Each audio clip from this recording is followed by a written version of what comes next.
What does your morning look like? Is it you wake up, you think you're gonna get out of bed, and then you decide to scroll on your phone? You're like, oh, you know what, I'll just check my phone quickly. Go on Instagram, go on TikTok, and you decide you're just gonna scroll, right? Scrolling. I'll just scroll for a few minutes, and then I'll get up and I'll just do whatever it is I wanna do in the beginning of the day. And then I'll carry on and get on with the rest of my day. So you sit there and you scroll for a little bit, and you're like, oh yeah, this. Next thing you know, 10 minutes has gone by, 30 minutes, 40 minutes, an hour's gone by, but you've been awake for that hour, so you think you got up at, let's say, 8, but you haven't actually gotten out of bed until like 9. So you say you've been up since 8, but technically you've been up since 9, because since you got up at 8, you've done nothing productive but lie in your bed and look at your phone. So technically you didn't really wake up until 9. So my advice is to set up a morning routine, set up something that can structure your morning so that you don't get trapped in that doom scroll at the beginning of the day.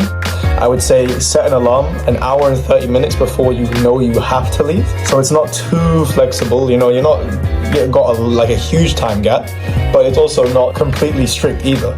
So set an alarm an hour and 30 minutes before you go to wake up. Set 2 alarms before the final one, 5 minutes apart, and then get up on the final one. And when you hear that final alarm, let's say it's the 7 o'clock alarm, I want you to get out of bed straight away. Don't snooze anything. Get up, get your feet on the floor. The second your feet are on the floor, it takes away like 60% of the chances that you're gonna go back and lie down because you're already up. Or sit at the edge of your bed, Put yourself in a position where you're just not likely to it's not as easy to lie down. Don't just sit up on your bed, sit at the edge of your bed, get up, stand on the floor, make it hard for yourself.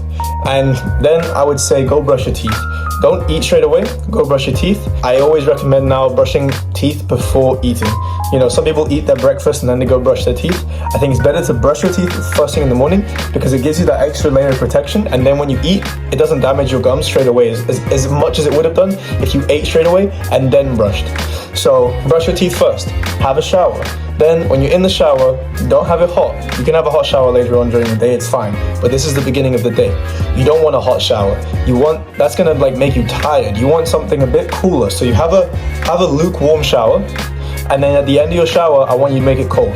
Make it cold so that you get shocked. So it's not just your head that's awake, it's your whole body. Your whole body is now awake. Your limbs are awake, your legs, your arms, everything. Your heart's up, everything's up, okay? Once you do that, go have a good breakfast. Unless you're intermittent fasting. If you're a fan of intermittent fasting, by all means do that instead. But if you're not, and you don't like waiting that long, fine. But have a good breakfast then. And don't have some crap cereal and that's it. Don't make a slice of toast. You don't be one of those guys that just has a slice of toast and that's it. And don't be one of those guys that just has a piece of fruit or a bowl of cereal. Have something substantial and proper. So I want you to be energized for the rest of your day so that you're not getting to lunchtime and you're thinking, oh, I'm starving. Me personally, I'll either eat a really good breakfast, or if I'm cutting, I probably do intermittent fasting. It all depends. Intermittent fasting is really good, but if you're not doing that, then it's really good to have. It's very, very, very important you have a good breakfast in general. So do that, and then you should have, if you've done everything that I've said you've done, you should have some extra time left. Maybe you have 40 minutes left. Because it's an hour and 30, maybe you had 30 minutes left and you've got some spare time. What I want you to do in that spare time is I want you to apply some facial cream, so some moisturizer for your face, maybe some sunscreen, some protection for your face. Even if it's not a hot day or sunny, it's still protecting your face. There's the sun rays that you don't see, and moisturizing your face every day just helps keep it healthy. But don't go all out with the creams and stuff like that. I think it's a bit silly. See it on TikTok where it's use this cream, and they're I apply this, and I apply this, and I apply this, and I apply this. Who has time for that? Nobody. So don't do that. Just apply something simple, either moisturizer or some sun cream. Then if you have maybe 20 minutes left of your morning, you can read, you can do something productive, you know what I mean? Or get ready, just getting dressed. You don't have to rush, your teeth's brushed, you're eaten, you're showered, your face is healthy now. You don't have to rush, you can get ready, you can prepare, you have that time left over to just adjust for the day and be ready.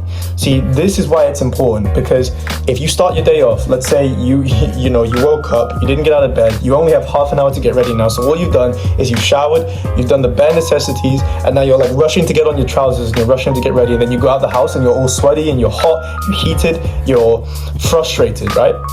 that sets the tone for your rest of your day. For the rest of your day now, it's going to be frustrated or irritated. You know what I mean? Because no one likes to leave in a rush, and it makes you irritated for a long period of your day. I want you to walk out the door feeling like you've got everything under control. If you have everything under control in your life, then everything else fits in and it actually pieces together. You set the tone of your day from your morning. If your morning is shit, the rest of your day is going to be shit. Or it's not going to be shit, but it's not going to be as good as it could have been. The better your morning is, the higher the probability that your rest of your day is going to be better. So set the tone. Have a morning routine. A morning routine is so essential, you need to have it. So start setting it. Maybe use mine and adjust it and tweak it to something you'd like as well. But make sure it's efficient and make sure it's going to set the tone for the rest of your day, and make sure it's beneficial and helpful and actually something that's going to improve your life. Peace.